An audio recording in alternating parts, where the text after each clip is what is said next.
Abbaan qubee afaan Oromoodha eenyu? Yeroo jalqabaatiif qubee afaan Oromoo kan kalaqe Hayilee Fidaati. Harka fuune akkam jirtan daawwattootaa fi hordoftoota keenya kabajamoo salaamanni keenya kan nagaaf jaalalaa bakkuma jirtan maratti isin haa ga'u. Guyyaarraan tana daba seenaatii fi wal saamessa seenaa karaa dhaabbileetii fi nama dhuunfaatiin Oromoo keessatti tamsa'aa jiruun wal qabatee haasawaa ministeerri muummeen Dr. Abiyyi Ahmed waa'ee seenaa qubee afaan Oromoo irratti dubbate ilaalchisuudhaan barruu xiqqoo takka gabaa isiniin jechuuf tartiiba isinitti jirra hanga dhuma sagantaa tanaatti nu waliin tura. Ministeerri muummee Itoophiyaa Dr. Abiyyi Ahmed dhiyeenya kana gaaffii fi deebii haala yeroo dubbateen waa'ee seenaa tuttuquudhaan seenaa qubee afaan Oromoo irrattis waan dubbate ilaalchise waan dubbatamee fi dhugaan jirtu kunuuti.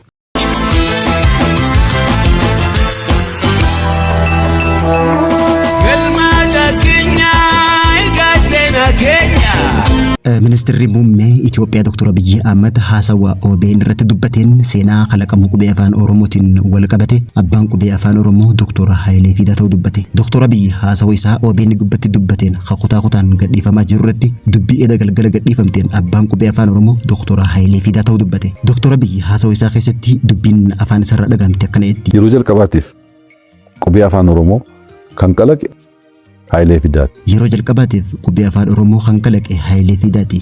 Hayilee Fidaa Taaddasaa Birruu maal ta'e akkamitti barumsa qubeetiin hin jiru jee qeequu hin danda'u. Taaddasaa Birruu yeroo isaatti hamma humna isaa waan beeku kaasitti jira. Bakka hir'isetti Hayilee Fidaa waan beeku kalaqee itti guuteeti jira. Hayilee Fidaa qubee kalaquu malee barsiisuu babal'isuu hin dandeenye.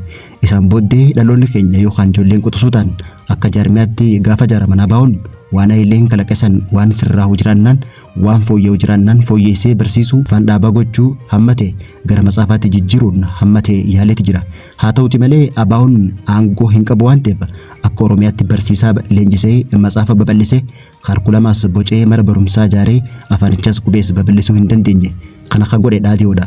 Dhaabbanni Dimookiraasummaa Uummata Oromoo kan Taaddasaa Birruu jalqabsiisan kan Hayilee Fidaa kalaqsiisan kan abaa'uun hammatee fooyyessee biyyatti galchisan matsaafa baay'ee maxxansuudhaan barsiisaa leenjisuudhaan mana barumsaa ijaaruudhaan seera tumuudhaan karikulama kan naannoo isaas ta'u akka biyyaatti tolchuudhaan afaan kun garmalee akka babal'atu godheeti jira. Amma abbaan injifannoo kanaa eenyu yoo jette wal harkaa fuudhuun alatti abbaan tokko ka'ee kooti jechuu hin danda'u. Tokko jalqabeeti jira, tokko fooyyessee jira, tokko daranuu fooyyessee jira, inni kaan ittuu babal'isee jira jechuudhaan dhaloonni dhufu immoo sirreessaa babal'isaa fooyyessaa deemuu danda'utu irra jira jechuudhaan ministeerri muummee Itoophiyaa Dr. Abiyyi Ahmed dubbii haala yeroo irratti dubbateen seenaa kalaqamuu qubee afaan Oromootti bu'eelillee akkana jechuudhaan dubbateeti jira. Dr. Abiyyi Ahmed yaadni isaa sirriidha, garuu waa'ee seenaa dubbachuuf seenaa sirriitti beekuun dirqama.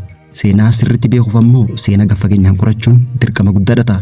Itoophiyaa keessatti akkuma injifannoo fi seenaa wal saamuun jirtu Oromoo keessatti illee seenaa fi injifannoo wal saamuun mul'achuun itti fufe. Warri kaaba Itoophiyaa nutu jaaree jaanii dubbatan. Itoophiyaa garuu sabaaf sablammoonni illee jaaruu keessatti hundi isaanii keessatti hirmaataniiti jiran. Garuu jaalatees haa ta'u jibbee dirqamee illee haa ta'u Oromoon Itoophiyaa tiisuu irratti gahee olaanaadha qaba. Haaluma kanaan Oromoo keessatti illee kan mul'atu seenaa fi injifannoo wal saamudha.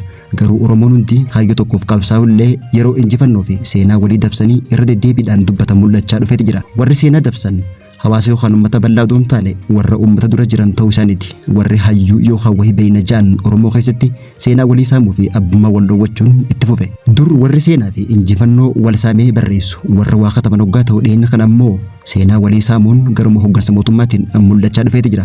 Kunis ammoo irra deddeebiidhaan kan mul'ate hoggaa ta'u waggaa irraan tana jaarmiyaan qorannoo Oromootii fi bulchiinsi mootummaa naannoo Oromiyaa obbo Shimallis Abdiisaatiin durfamu wajjin ta'uudhaan abbaan qubee afaan Oromooti jechuudhaan maatii Dr. Hayilee Fidaatii fi Sheek Bakrii Saaphaloo wayita beekamtii kennaniif dubbiin qeeqaa fi muufii guddoo akkasumallee falmii bal'oo hawaasa bal'aa biratti kaafteeti jirti. Seenaa kalaqamuun qubee afaan Oromoo keessatti hayyoonni sadeenuu Dr. Hayilee Fidaa, Sheek Bakrii Saaphalootii fi Dr. Mahammad Rashaad Abdulleetilleen gahee ni qaban. Garuu bakki isaaniitii fi gaheen isaanii wal dhaban. Mee asumaanuu bara itti hayyoonni kunneen yaalii qubee afaan Oromoo taasisan haa waliin ilaallu. Anuma raadiyoo keessa dalagu uummanni Somaaleedhaa harfii isaaniitiif.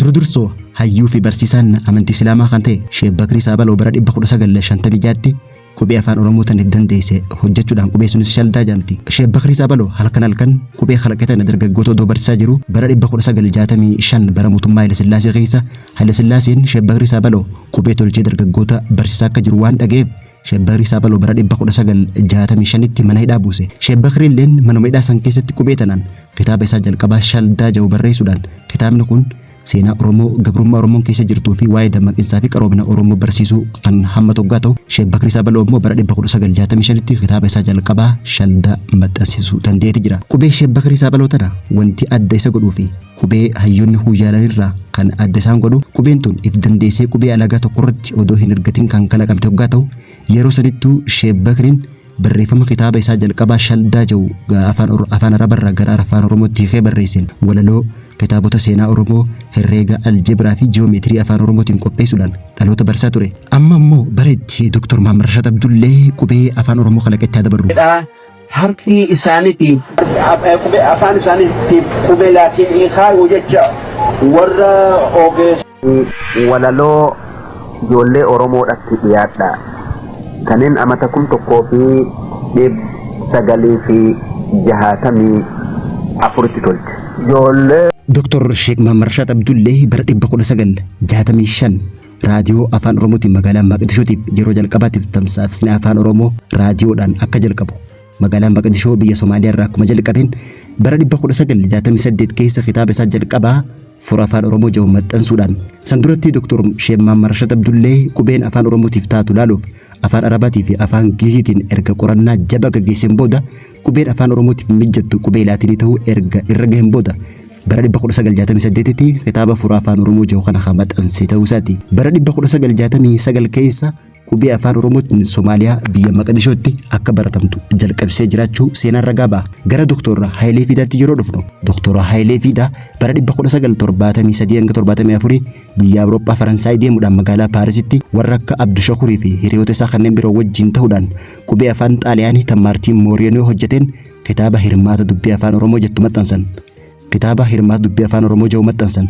As keessatti wanni hubatamuu qabu Dr. Hayilee Fidaa afaan qubee laatiin odoo hin taane qubee Maartiin Mooriinoo tan afaan Xaaliyaaniitiin afaan Oromoo katabuu isaaniiti. Qubee saniin kitaaba Hirmaata afaan Oromoo jedhu maxxansaniiti jiran. Achiin booda bara 1976 keessa adda bilisummaa Oromoo qubee tana Hayilee Fidaa yeroo gaafatan qubeen Hayilee Fidaa afaan qubee Maartiin Mooriinoo tun afaan Oromootiin barsiisuuf abaa'oo hedduu rakkifte. Bara 1973 keessa kitaabni Dr. Muhammad Rashad Abdullee bara 1968 maxxanse kan Fura afaan Oromoo jedhu biyya seenuu abaa'oon wayita dhageessu abaa'oon biyya Suudaan jirtu tan damee Suudaan tan Dr. Xaabdii Faan hoogganamtu Suudaan irraa Somaaliyaatti Dr. Muhammad Rashad Abdullee barbaaduudhaan qubee afaan Oromoo laatiin irraa hojjetamte argachuudhaan dhaaba keessatti barsiisuu jalqabanii turan. Qubee afaan Oromoo Dr. Muhammad Rashad Abdulleetti aansee kan barsiise adda bilisummaa Oromoo hoggaa ta'u babal'achuu qubee afaan Oromootiif abaa'oon gahee olaanaa qabaa jechuudha. Osuma kanaan jiru mootummaan Dargii wayita kufu dhaabni dhaadiyoo jaamu yookaan OPDO'n dhaabbanni Dimookiraasummaa Uummata Oromoo hundeeffamuudhaan obbo Hassan Ali Ibrahim pirezidaantii mootummaa naannoo Oromiyaa taasisuudhaan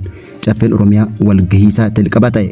OPDO yeroo sanitti yeroo sirna barnoota afaan Oromootiin jalqabsiisuu waan feeteef garuu OPDO'n yeroo sanitti faallaa abaa'oo tan TPLF'n hundoote waan taateef hiree abaa'oo wajjin wal dubbiftee qubee gaafachuu hin qaban. Dhaadiyoonis qubee Maartiin Mooriinoo tun tan Dr. Hayilee Fidaa kitaaba Hirmaata dubbii afaan Oromoo jedhu ittiin maxxanse qubeen tun afaan Oromootiin barsiisuudhaaf OPDO'llee dhibnaan OPDO'n yeroo sanitti Dr. Sheek Muhammad Rashad Abdullee yaamuudhaan qubee afaan Oromoo tan laatiin irraa diriirfamte tana sadaasa 3 bara 1991tti caffeen Oromiyaa raggaasisuudhaan kaarkulamii sirna barnootaa keessatti jalqabsiisan. Qubeen tun qubee afaan Oromoo amma dhaloonni ittiin barachaa jirtu qubee Dr. Sheek Muhammad Rashad Abdullee hojjete ta'uu OPDO'n gaafasiitis warri Dr. Sheek Muhammad Rashad Abdullee yaamuudhaan qubee tana irraa fuudhan pirezidaantii mootummaa naannoo Oromiyaa jalqabaa obbo Hassan Ali Ibrahim yeroo ammaan tana lubbuun jira gaafachuulleen ni danda'ama. Gama biraatiin ammoo qubee laatinii tana adda bilisummaa Oromoo Dr. Sheek Muhammad Rashad Abdullee irraa fudhachuun barsiisaa turuu kan yeroo san Suudaan irraa Somaaliyaatti miseensa adda bilisummaa Oromoo Dr. Sheek Muhammad Rashad Abdulleetti erge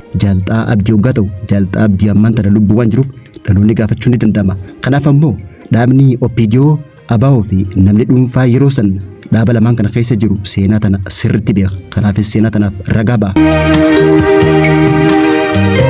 Daawwattoota fi hordoftoota keenya kabajamoo dubbii Dr. Abiyyi Ahmad seenaa qubee afaan Oromootii fi abbaa qubeen afaan Oromoo eenyu jechuudhaan dubbate irratti barruu xiqqoo gabaabduu seenaa fi ragaa of keessaa qabdu kan isin biraan geenye kan gammachuun hordofaa turtanii seenaa qubee afaan Oromootii fi abbaa qubee afaan Oromoo akkasumallee seenaa gootota Oromoo biroo yeroo biraa kan isin biraan geenyu ta'a.